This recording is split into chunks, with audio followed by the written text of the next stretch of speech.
All right, so today we have a lot to cover. A lot of this in this chapter is a bit technical and jargony. Try to get through it as best we can.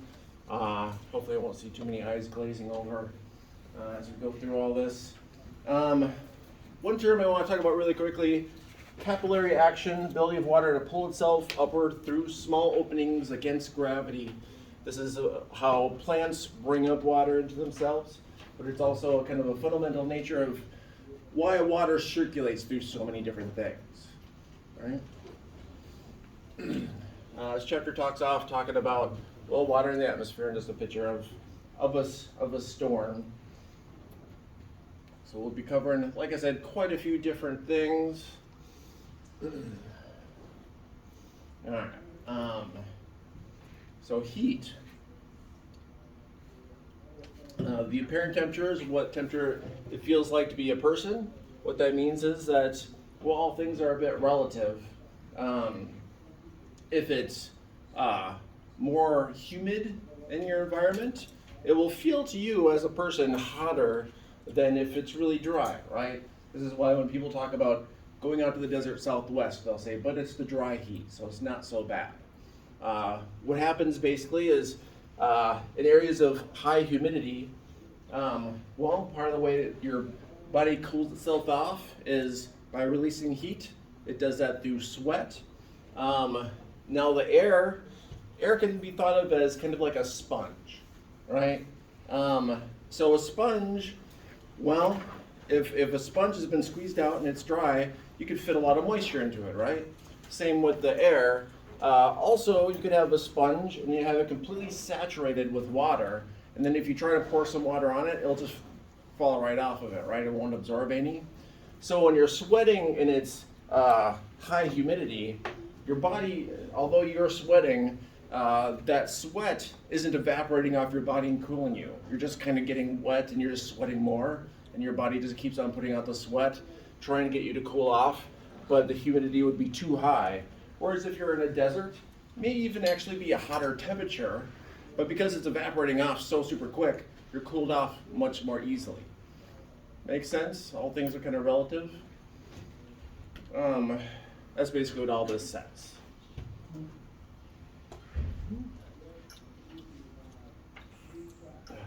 Apparent temperature map.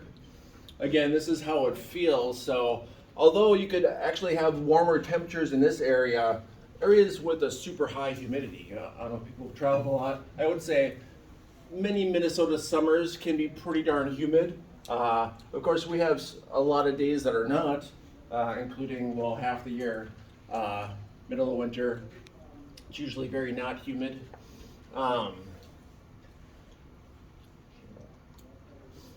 Hydrologic cycle. As you know, I'm sure, water changes its form. This is when energy is stored up in it or released, right? Hydrogen bonds in water, well, they're weak bonds, right? So that's why if you have some water, you could like pull it away from other water pretty easily. It does have bonds, so water, if you hold water really close to each other, it will kind of grab, right? You probably played in the tub as a kid. And seeing that water has a kind of tension to it, well, that's because these hydrogen bonds very easily formed, very easily broken. Well, that's one of the reasons why water is considered a universal solvent, right? Water, well, eventually will kind of destroy everything in a way, just because those hydrogens bond to so much stuff. But that's part of the reason why when you wash clothes, well, you do it with water, just running a bunch of water through it, water will grab onto little bits of stuff, and you could get clothes relatively clean without soap. Soap, not part of this lecture, but soap just creates more things for stuff to grab onto. And so you have water and soap, you have a good combo. I don't know why this always takes 2 clicks to go forward. Okay. All right. Evaporation, transpiration, condensation. I'm sure you've heard about evaporation before. Changes the state of water from liquid to gas. Transpiration, I think I might have mentioned that first day. Plants change liquid water into water vapor by breathing it out. that pours in their leaves during photosynthesis. Condensation change in the state of water from gas to a liquid, right? So basically the opposite. Oh, went too far. Sublimation, disposition, ice shifts directly to water vapor, right, from ice. You might have seen this sometimes if you, well, it's a hot day and you have some ice sitting somewhere. You could kind of see steam coming off of it, right? Water vapor can also form ice directly. I think I talked a little bit about condensation nuclei before as well. Condensation nuclei, well, that's how water droplets form. But basically you need something for them to kind of grab onto. And this could be lots of different things. This could be, sea salt if you're next to an ocean. Can be actual smoke. It can be actually all kinds of industrial pollutants. So our pollutants that we put in the air change the weather because it gives moisture things to grab onto and increases precipitation.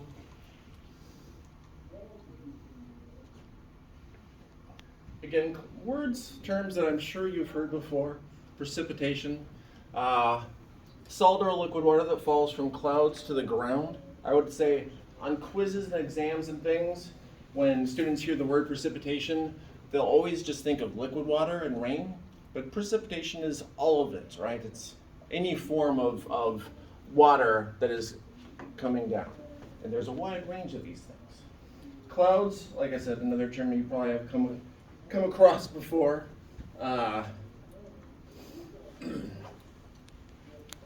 about this before as well, how the physical changes are either storing up energy or releasing energy, depending on the direction and the way they're going. All part of the larger hydrologic cycle, right? Hydrologic cycle being, well, all the ways that moisture gets up into the air, and then all the ways that moisture then comes back down and goes to where it came from, right?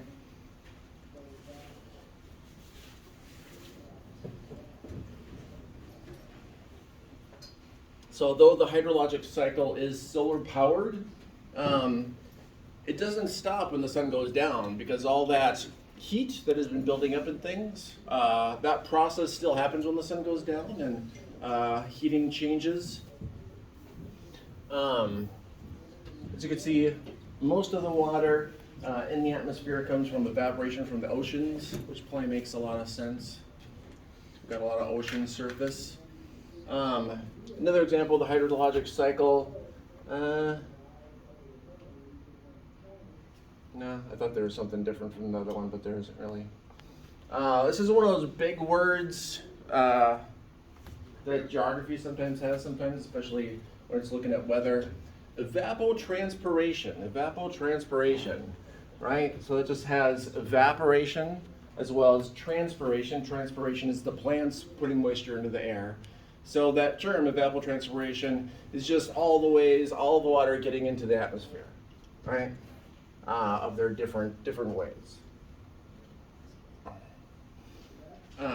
This map here, potential evapotranspiration map. Well, if you're looking at this map, you may see something like, Florida and this area of California and Arizona, for example, they are similar on the potential evapotranspiration map, although we know on the surface how much evaporation actually happens in the middle of the desert is not as much. That's why this is the map of potential evapotranspiration. This means if all other things were held constant, if these areas had the same amount of water, they would have the same amount of evaporation going on. But in the real world, that's not what happens. But this map is more used for things like planning out, how quickly your water resources will be used in different areas, right? Properties of water. Well, I talked about those hydrogen bonds a little bit before. Let me think of what a big thing I could point out about this. Well, I would say that this last point was the most interesting to me. Oxygen side of the molecule has a weak negative charge, while the hydrogen side has a weak positive charge. Right, so it creates polarity. Again, that will make the bonds kind of a bit more strengthened, a bit more weakened, depending on which side different molecules get together. Molecule is just a term for any collection of atoms, basically. So there's molecules other than this, obviously. Not gonna go over that stuff. Latent heat. Latent heat. Energy that is absorbed or released during a state change such as evaporation or condensation. So as I mentioned, well, even after the sun goes down, the heat is still present. Any water that is not solid ice has heat energy in it that is just waiting to be released at some point. And as you can see, different amounts of energy are absorbed and released during the process. As you can see, it doesn't take a lot of energy to change ice from solid to a liquid state, but going to a vapor, that's a large amount of energy that is stored up and then released.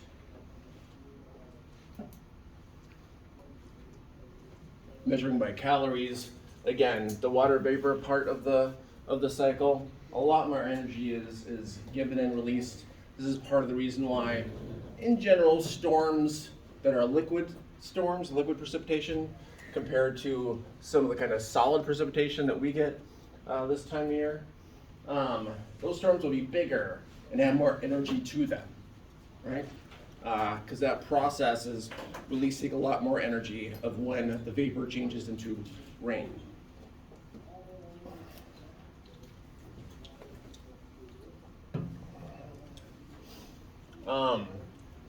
Just some good general rules. Evaporation is a cooling process because it absorbs heat from the environment, right? So when evaporation is happening, if evaporation wasn't happening, that would be a warmer place, right? But it's absorbing that heat, and then as you know, that moves upward, right? Goes to the clouds, so that heat is basically going away from you. Condensation is a warming process because it releases latent heat to the environment, right? The opposite.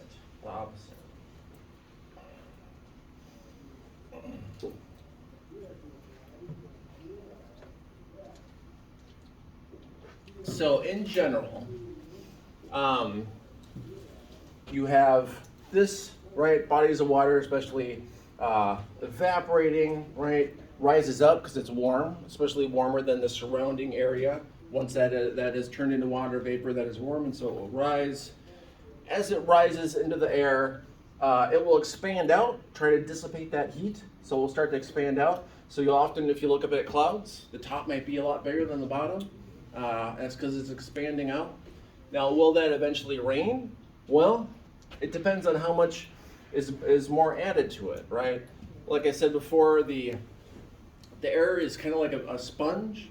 And so if you have a sponge that is kind of like, has a little bit of space in it, you could have more evaporation and it could build before it has to rain. But eventually that sponge will be filled.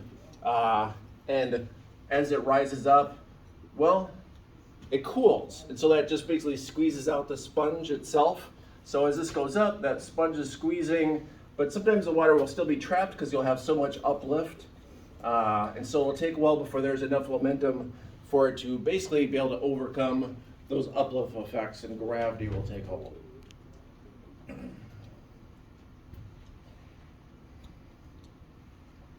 Humidity, like I said, another term I'm sure you've heard before. Water vapor content of the air. This, makes everything in our ecosystems move, makes everything happen. It's kind of interesting actually, because I was studying weather on other planets kind of recently, and Titan, a moon of Saturn. Don't know if people know much about Titan. They actually have an atmospheric pressure that is most similar to Earth compared to any other bodies in our solar system, except for in their atmosphere, well, it's very cold, and so water ice forms mountains and whatnot, and it never melts. But methane on Titan, well, takes the role of water in that it's cold in some areas of Titan, so it's ice.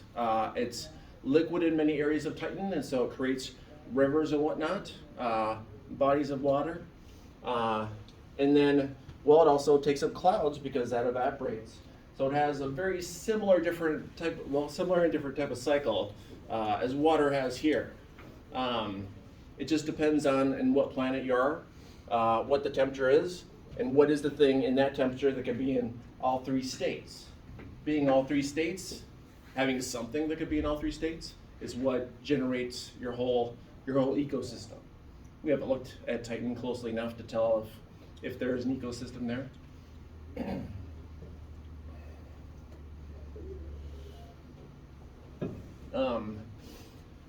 Another term I'm sure you've heard before is saturation. Talk about it in lots of different things.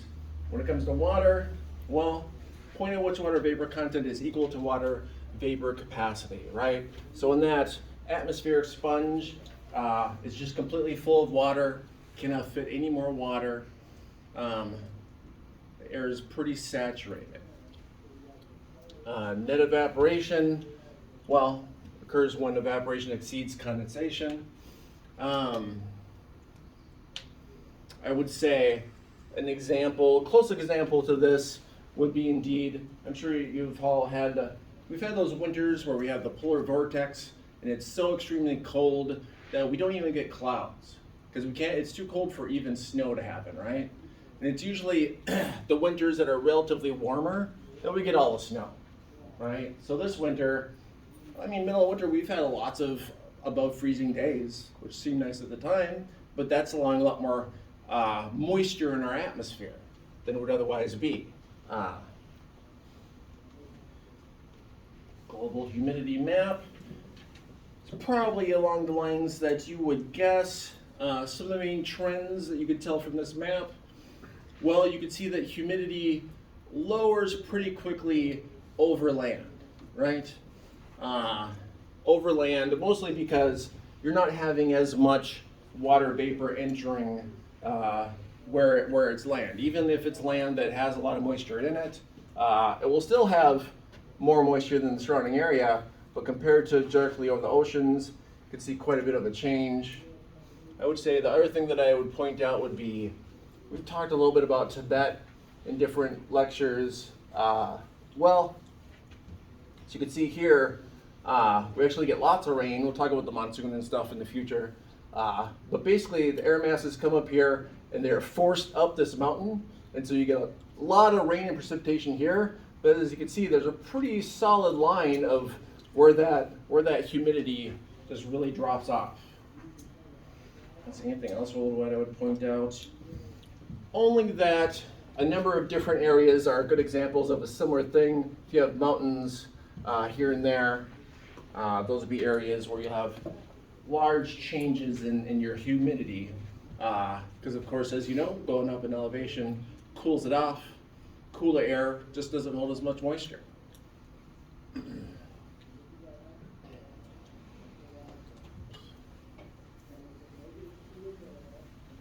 talked about this stuff. Humidity, well, we're not going to go through every single measure of humidity. I just want you to basically know what it is and what we're talking about. Actually, these are some measures of humidity you should kind of know. Specific humidity, water vapor content of the atmosphere expressed in grams of water per kilogram of air. Relative humidity, ratio of water vapor content to water vapor capacity expressed as a percent. So again, that sponge in the atmosphere, right, if it's at 100%, has all the moisture that it can take, can't take any more without some precipitation. As you see here, I underlined this. Temperature and relative humidity are inversely related. Again, as it gets cooler, that air just doesn't hold as much water.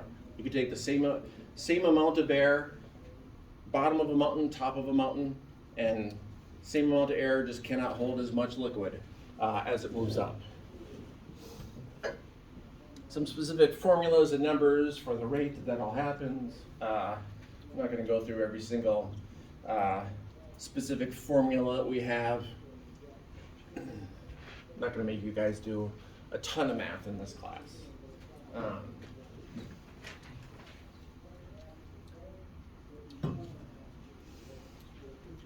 Let's see. Well, I guess the main thing I would point out, well, I've already talked about this stuff, temperature and humidity. Usually through the day, there's what's called a daily march of temperature. And that means that through the day, temperatures tend to increase. This is on average. And then as the day passes, humidity, well, if it's going to rise, it rises at a kind of predictable, stable path throughout the day. But again, all things being relative, not all places are exactly the same as each other. Dew point. That's a term we haven't come to yet. Well, temperature at which air becomes saturated. So again, it's that point that there's so much moisture in the air you can't add any more. And it's like, well, why does this matter? Well, if your air, let's say near the ground, is that fully filled up sponge, right? And then all of a sudden, like the air goes over an area that is warmer, right? Well, actually, example of it being cooler is better. If it's cooler, right, that sponge is getting squeezed as it cools, and so the water will be squeezed out. So in the morning when there's dew on the grass and whatnot, that's just some of that water that was squeezed out of the air that wasn't in the clouds. That was just kind of local air.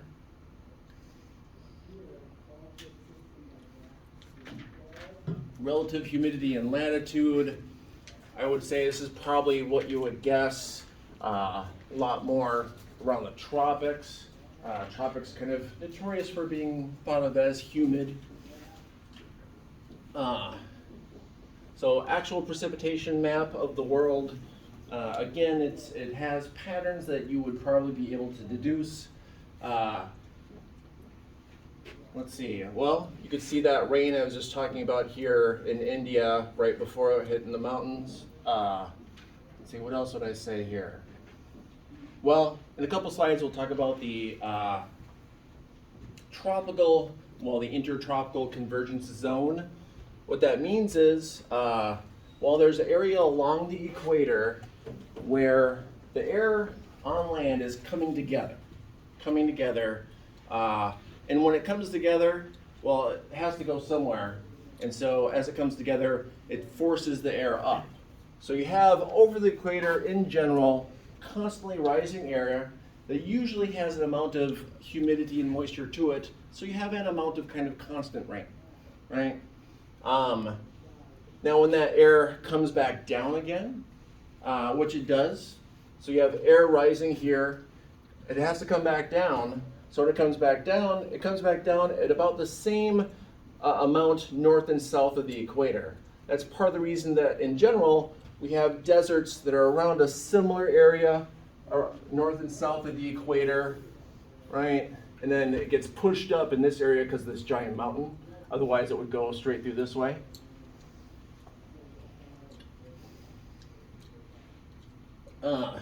Similar diagram showing annual precipitation and north and south of the equator. And again, you can see a lot right around the equator.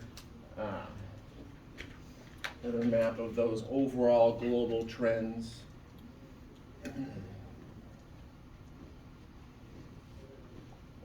So fog.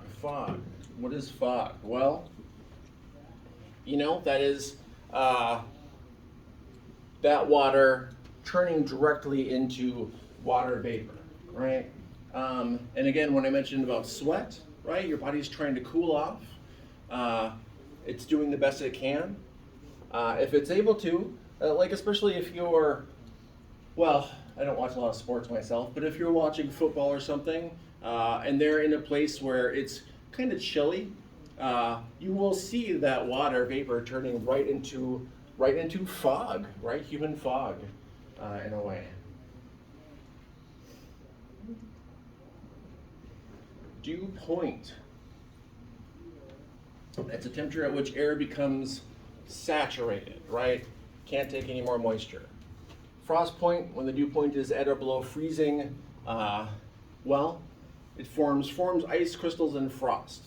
And we live in a climate that, you've probably seen these things happen. Maybe you've been bored sitting in your car, it's very cold, you breathe on the window, see the ice forming, just kind of like interesting random thing. You're seeing nature in process. Some examples from the book of ice crystal formation.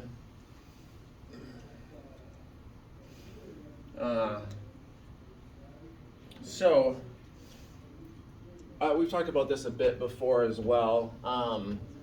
Droplets of water, and when they're forming larger and larger droplets, this is after the condensation nuclei part, when water droplets start to get larger and larger in size.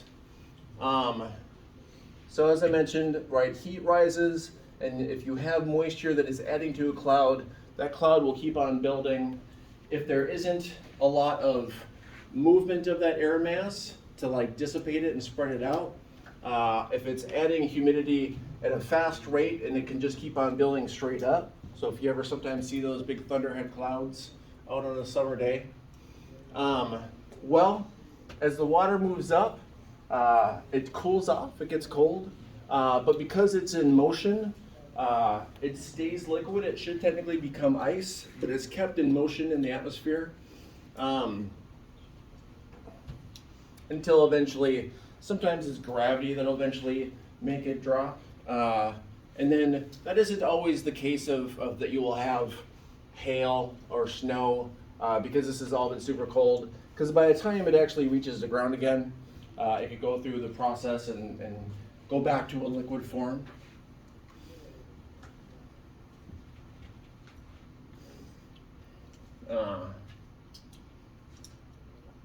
I'm not going to go through every form of frozen precipitation. There's lots of frozen precipitation. We in Minnesota, I believe, experience all of it. Found some pictures from Norway. This is basically, in Norway you could have weather events happen not dissimilar to Minnesota, where the ground and near ground can be at below freezing temperatures.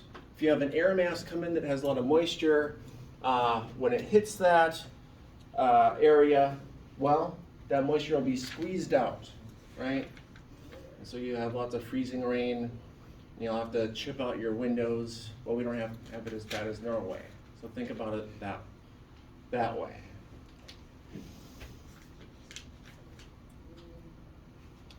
All right, dew points in North America.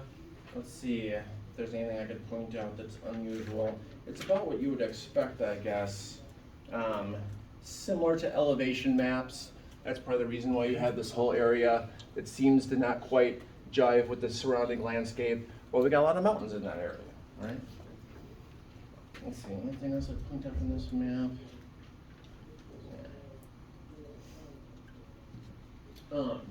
Atmospheric instability. When the book uses the term instability, they usually just mean that the air is rising, right? Stability is just the air isn't doing anything, it's just kind of sitting, right? If you have air masses rising, that's instability. The term unstable makes you think that it's going to be a giant storm or something. It's not the case, it just means that it's rising. Doesn't mean it's necessarily going to be a storm.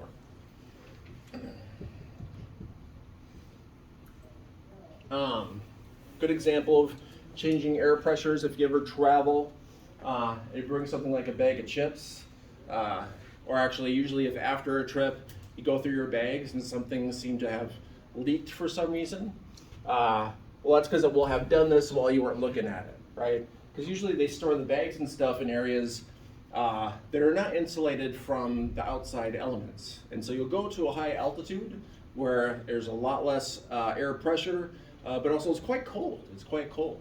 And so, well, that combination can send whatever you happen to have in your bag through these temperature variations, where some things will have exploded when you weren't looking at it. The next message is a drill and not an actual emergency. Take all measures you would normally take in an emergency unless other instructions are given. This is good for the recording. The next message is a drill and not an actual emergency. Take all measures you would normally take in an emergency unless other instructions are. It's cut out. But they're going to take over my screen? In the event of an active shooter or threatening situation on campus, the following message will be broadcast across all campuses. There is an active shooter on campus. Run, hide, fight. There is an active shooter on campus. Run, hide, fight. When available, additional information may follow this announcement, including the location of the threat, direction of travel, or any other pertinent information regarding the threat. If this was an actual active shooter situation, your response should be as follows. Run. If you can safely exit the building, the best option is always to remove yourself from the threat area. Remember, your closest exit may be a window. Break the glass if you need to. Leave belongings behind. Do not attempt to use your vehicle. Help others evacuate if possible. When safe to do so, call 911. Gather at the designated gathering spots, CVS Pharmacy to the north, Orchard Dental Group to the south. Hide. If evacuation is not possible, find a place to hide. Lock and barricade the doors using furniture, desks, and heavy objects.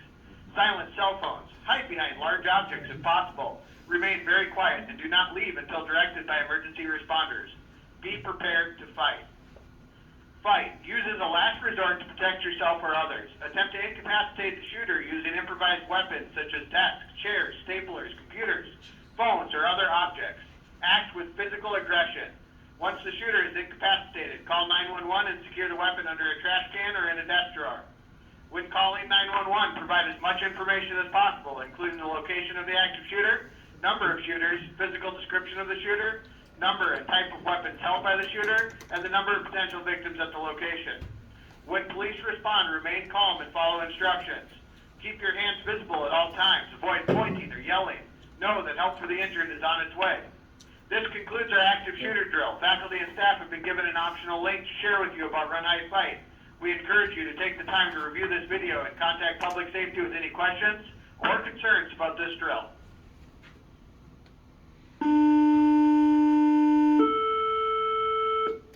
The threat or emergency situation has been cleared. You may return to your normal activities.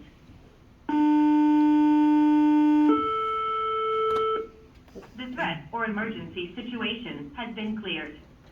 You may return to your normal activities.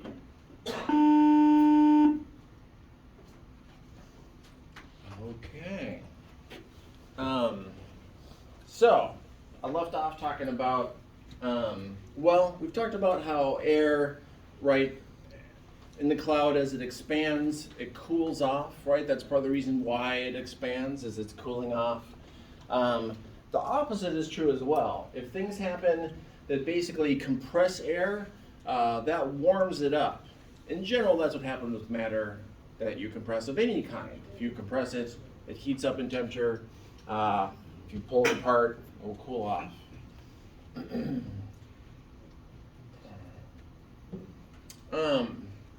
Like I said, there's specific formulas about the rate at which that air cools off, and it's a similar thing as far as how quickly it heats up, and this is affected by, well, the air pressure in the different places this happens, as well as the temperature. In a nutshell, right, it expands, it cools, it compresses, it warms up. Press a million times. All right. I would say in general, looking at these rates, like I said, I'm not going to have you do a bunch of formulas and whatnot, but the more moisture that exists in that parcel of air, we've talked about how water just takes longer to heat up and longer to cool off. And so in general, that piece of air, if it has more water in it, that process will take a different amount of time than it has less water.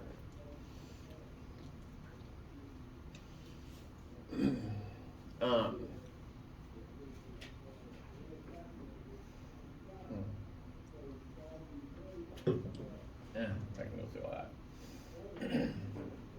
As I mentioned, unstable atmosphere, this just means that it's moving. Stable atmosphere, it just means that the air isn't particularly moving. It's staying where it is.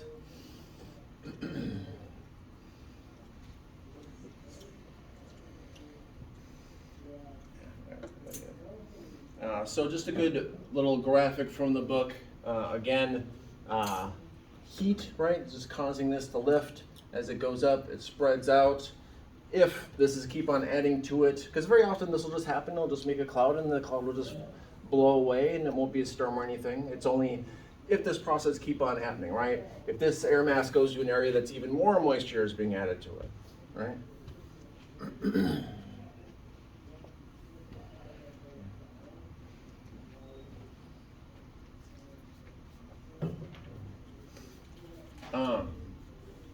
So stable atmosphere versus unstable atmosphere. Well, it depends if those air masses are reaching the point where the water in them is going to change a state, right? Going to change a state or not. You could just have you could have a stable atmosphere if basically your temperatures are all about the same everywhere. As I said, there's all kinds of different mechanisms, uplift mechanisms. We've talked about warm air a bit. We've talked about air masses being forced together and that pushes air masses up. Sometimes air mass can be forced up, and we'll talk more specifics about weather, but if two fronts hit each other, well, one has to go somewhere. Typically the warm air mass will be pushed up because it's already moving up anyway because it's warmer. Warm air is already kind of moving up. Orographic precipitation. This is the thing that kind of messes up our maps because a lot of these other things will happen at rates that are pretty predictable and that are pretty standard depending on their latitude. Whereas orographic precipitation, well, it's mountains, and so air goes up a mountain, and as it goes up, it cools off. If that air has moisture, again, that sponge is being squeezed out of all of its liquid. Like I said, I'm not gonna go through every formula of every type of uplift mechanism. Just know in general it causes changes to geography, right? And so you could have areas, this is loosely based on the Rocky Mountain area, but this is one of the reasons why you could have places that are right next to each other but have very different ecosystems, right? In this scenario, got plenty of moisture coming in from this area, right? When it's forced up, right, that sponge, as much water as it has, it's forced up and it's squeezed out. And then when it goes down the other side, remember that when it comes back down in elevation, it will be warming up. And it also comes down here and it squeezes into the air mass that is already here. So this area will be even warmer than it would otherwise be. And you also have the situation that's happening in a bunch of the Southwest where people have ever heard of the Santa Ana winds? Santa Ana winds? Maybe? That's in California, the area that's kind of like this, where the air is coming down, and what's happened is people have suburbanized. They'll move out into a landscape that's like this, and they'll think to themselves, well, I want my yard, and I want my trees, and I want bushes, and I want a garden, and I want maybe a white picket fence made out of wood, maybe a gazebo, things like this that are just creating things to set on fire. And you're putting that in an area where you have winds coming down, heating up, completely dry of moisture, blowing through these areas that people are trying to make look like suburbs from the Midwest, right? Not the right ecosystem for that. Sometimes you'll go and you'll visit friends who live in this area, and their yards will be like rocks and things like that. That makes a lot more sense. That's not going to catch on fire, right? Or at least much less likely. Put it that way.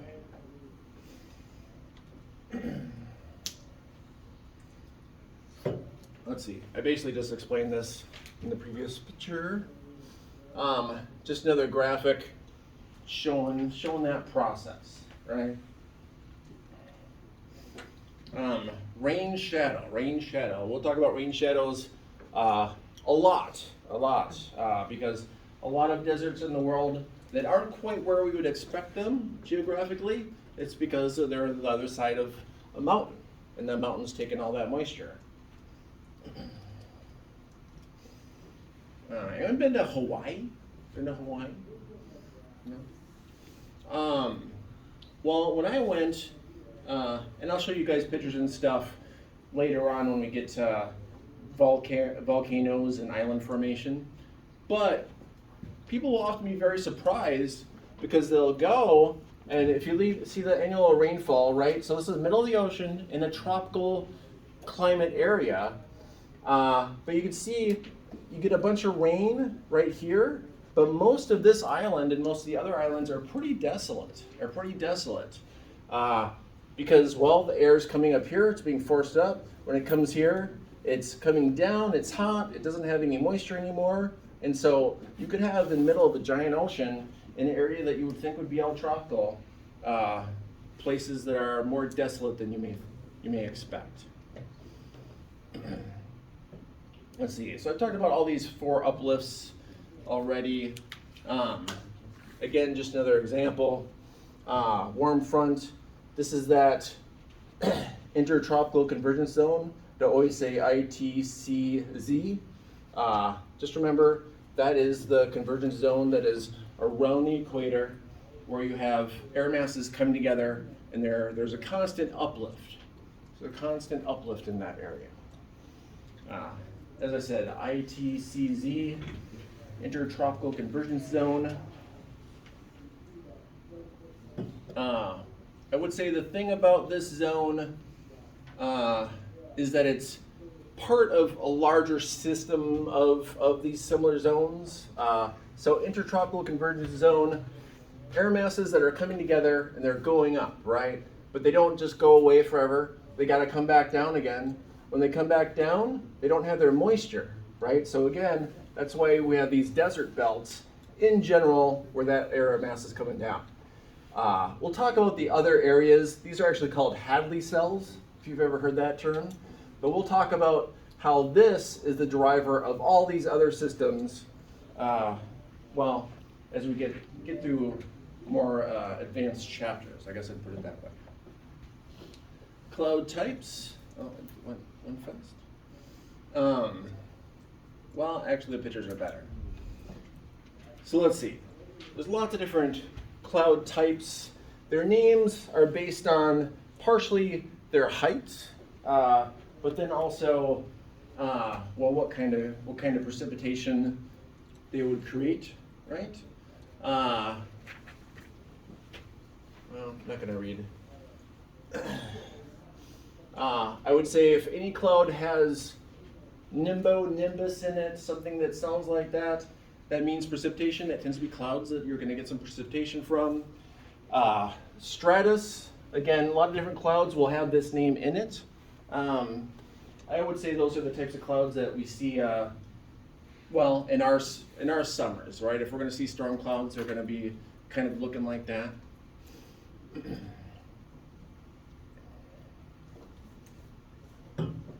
Cirrus clouds, I would say you could see these more commonly in our winter, right?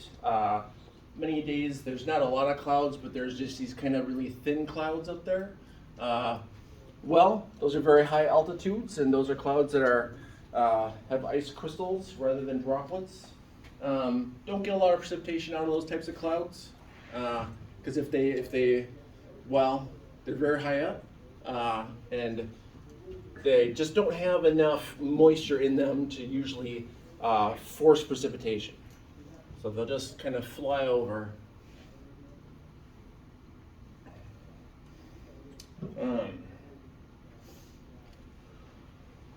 I would say of these types, when we talk about severe weather, cumulonimbus is more what we would be focused on. Not to say the other types aren't important, but you can also see that this is just a combination of these terms, right? That's basically clouds, the different classifications, they're just mixtures of these terms in general.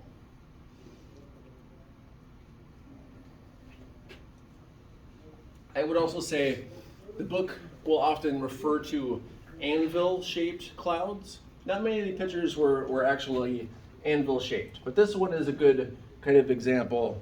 Anvil-shaped in that, well, it keeps on having moisture building to it. As it gets to the top, right, it expands and spreads out, and so it will start to basically have a larger top than the bottom when you're looking at it from the side. Usually if you see a cloud like that, this kind of looks like it might be a rain. Very often that'll be what will be happening because the cloud in that shape can't retain its moisture anymore. You can tell it's still getting moisture because how high and tall the cloud is, but it just can't hold anymore, so it's going to start to precipitate out. Oops. And then I'll go with every single type of cloud that exists. Yeah, there's a lot of them. There's a lot. Fog, which we've talked about a little bit already. Actually, I just always think definitions are better with pictures. Radiation fog, temperature inversion fog, right? Cool land temperature drops below its dew point, causing condensation. I would say in Minnesota in the spring and fall, like when you're early in the morning going to work, like you might see this kind of near the ground in some areas. That's well before the heat of the sun has kind of stabilized the air temperature. Usually this means you still have these areas of the air that have not warmed up yet. Advection fog, well, when more moist air moves over a colder surface, cooling the air below, its dew point, creating fog. I think this is San Francisco, which that has a constant amount of fog. Same thing happens in tropical rainforests, especially if they're in mountains. Well, even the Rocky Mountains will have, they describe it as smoky mountains, right? That's the fog that will be happening. Well, that is just that air mass is being forced up, and it's going over area of the mountain that is a different temperature, and so it's again if the atmosphere is a sponge, this is the point that it's starting to kind of squeeze it, and so a little bit of moisture is being squeezed out of the air. Very common in Central California because you get a lot of moisture coming from the ocean, but you also have higher elevation here that is kind of forcing all this air to move up. And again, that's part of the reason why there's a lot of agriculture in California, but it has to be in the right place. If it's on the wrong side of a mountain, it won't be at all sustainable, right? Oh, it was San Francisco. All right. I thought it was. All right, precipitation. Talked about condensation nuclei quite a bit. It comes up more toward the end of this chapter, mostly because they start talking about efforts to make it rain, right? How do you make it rain? Is that possible? Is that something people make up? Well, you can make it rain. This whole process that is a natural process of water coalescing and grabbing onto particles, well, you can feed particles from planes into clouds in an attempt to try to get them to precipitate out. Yeah, I've talked about this process quite a bit. I would say, in general, even particles of ice can work as condensation nuclei, can work as the center for precipitation. When people talk about efforts to make it rain, cloud seeding, they will often think about, it's been done for places where there's been a drought there's been a drought. And if there's a place where there's been a drought, but the clouds overhead seem to have enough moisture, but they're just not quite dropping it where you are, that's a thing. You have to have an amount of moisture in the clouds and in the atmosphere in order to make it rain. You can't go from a place that's bone dry and do something in the sky and then make it rain, right? You can only influence the moisture that's already there. So most of the examples in the book of attempts to make it rain, they focus on China. And China wasn't trying to make it rain in places that had droughts or that needed more water. They were trying to make it not rain over Beijing. So they attempted to make any clouds that were headed toward Beijing. They would seed those clouds to try to get those to rain so that the rain wouldn't happen in Beijing, specifically over the 2008 Olympics. They wanted the weather to be perfect and nice every day, and so that was their effort. Did it work? It's like, well, kind of. But it's a very inexact science, I would put it that way. A little interesting part of the book talking about, how snow forms, or specifically specific snowflakes, right? Because you'll have within these clouds, often the water is changing temperature, and you'll often get it in a solid state, but it's actually the breaking apart and going back together again process that creates the intricate patterns of a snowflake.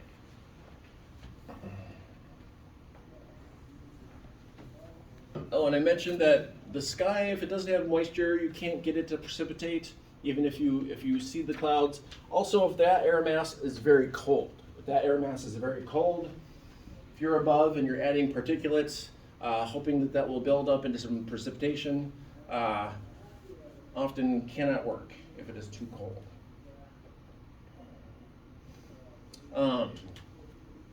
Temperature profile of the atmosphere determines which form of precipitation occurs. That's a complicated way of just saying, it's going to depend on how hot or cold it is, right? What type of precipitation you have.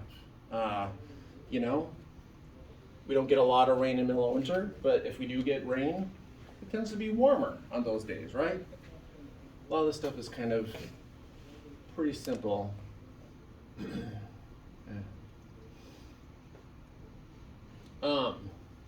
Also, in a nutshell, if the temperature changes and the water is dropping and the area that it's dropping is quite cold, but it was warm kind of in the middle phase, that's when you get freezing rain. That's when you get something a bit more like sleet and all these types of things.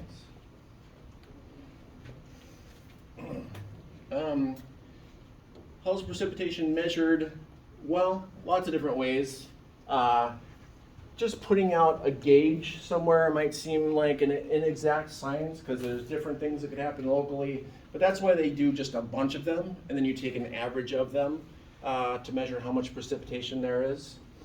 Or something as complicated as a snow stick. You just put a stick in there and see how deep the snow is. In the more kind of sciencey and map-making realm, Doppler radar, that's when you're watching the news report and the weather.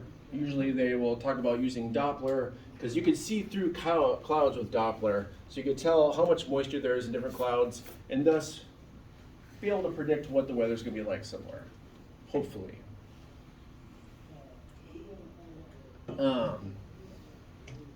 Talked about this a bit already. Just a reminder, something like big hail, those build up. If this uplift is basically keeping it as it builds larger and larger pieces of ice, and that would have to be a lot of uplift for some really big sizes of hail. The book has this as the largest hailstone, 2 pounds. 2 pounds of a hailstone, which would cause some amount of damage, I'm sure, to any vehicle or a person that they would hit.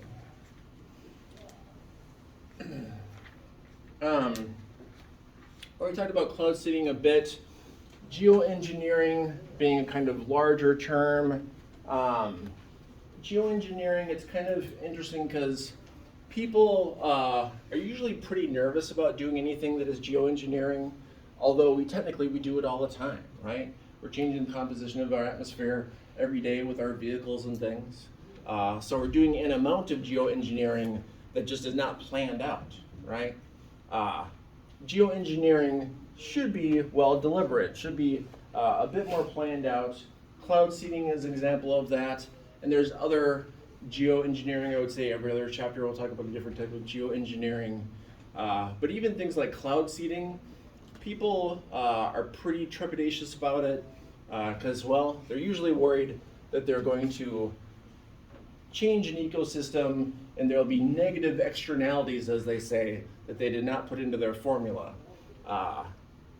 So in a nutshell, the worry is they'll have some big geoengineering thing that will maybe do the opposite of what you want.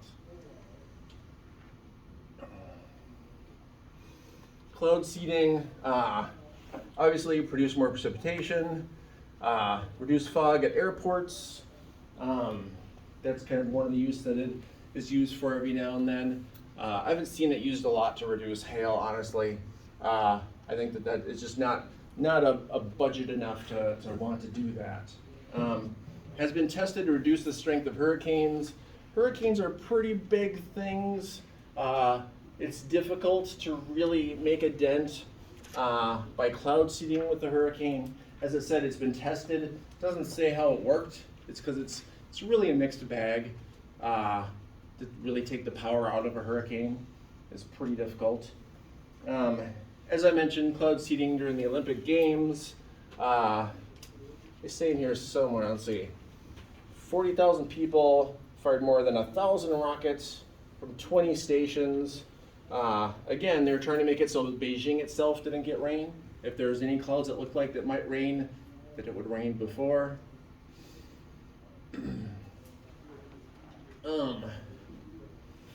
Most of cloud seeding uses silver. Dry ice can be used, but dry ice, it's more difficult to keep it the temperature you need it to be and keep it in the form you need to be when you're seeding it, because it's just so easy to dry ice is not a particularly stable thing, right? It is in flux and it is changing. So mostly when you put silver, again, it's these little tiny particles that you hope will be basically the center of a type of condensation nuclei. And it works to some extent. None of this stuff is perfect. End of the book kind of talks about that. It's like, well, is it worth doing? Is it not worth doing? If you have a place that's having a big drought, if you seed those clouds, well, wherever those clouds are going, those people then won't get that rain, right? So it's a bit of a double-edged sword.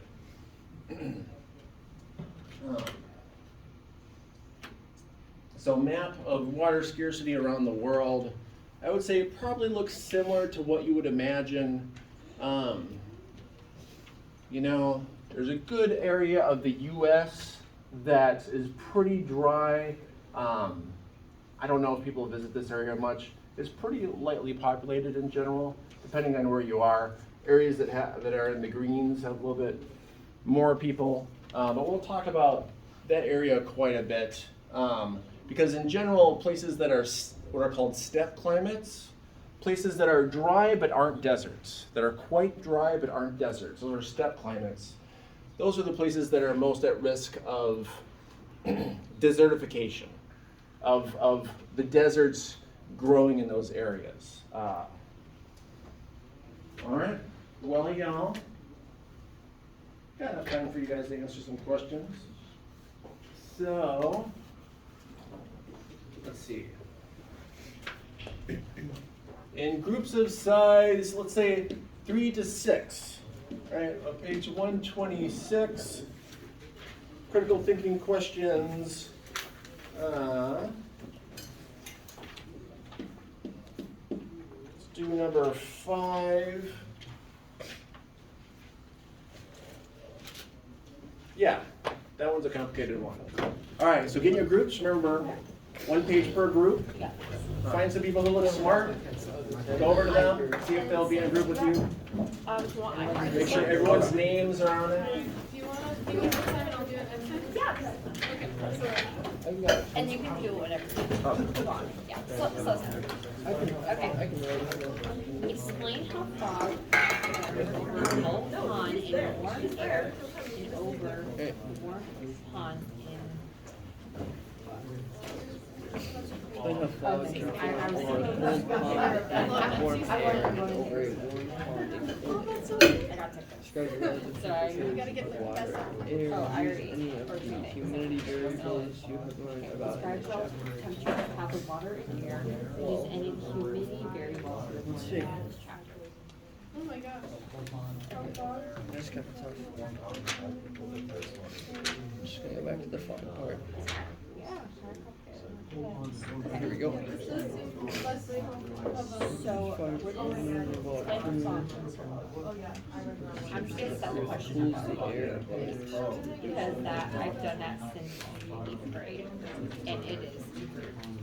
Well, I think it's just based on In general, like. Earth cools the air above it to the heat.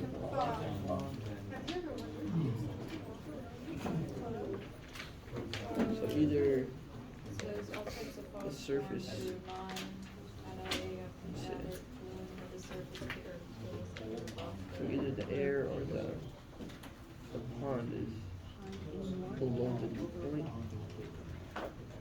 and then the other one just causes the heat up to that point. Advection fog forms as moist air moves over a surface as the cold layer motion. And So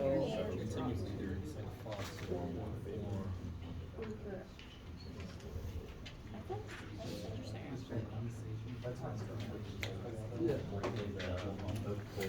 Air moving over the body, water, warm